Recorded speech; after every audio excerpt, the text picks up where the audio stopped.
السلام علیکم ورحمۃ اللہ وبرکاتہ۔ آج ہم پڑھیں گے حرکات مدہ پر وقف کا طریقہ۔ سوال: کھڑا زبر والے حرف پر وقف کرنے کا کیا طریقہ ہے؟ جواب: کھڑا زبر والے حرف کو وقف کی صورت میں اسی طرح پڑھیں گے، مثلاً قالا وقف قالا، اعلی وقف اعلی۔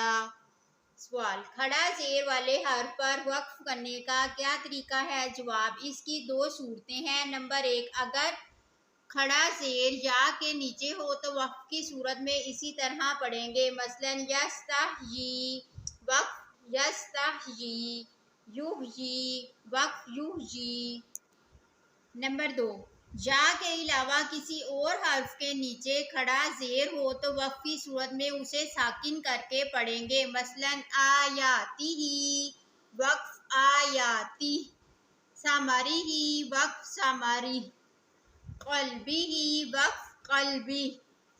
سوال: الٹا پیش والے حرف پر وقف کرنے کا کیا طریقہ ہے؟ جواب: اس کی دو صورتیں ہیں۔ نمبر 1، اگر الٹا پیش واو پر ہو تو وقف کی صورت میں اسی طرح پڑھیں گے، مثال لتستووا وقف لتستووا۔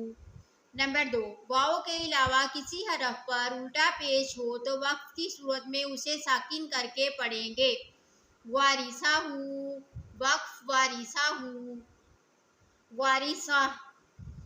سبحانہ وقف سبحانہ، عملہ وقف عملہ۔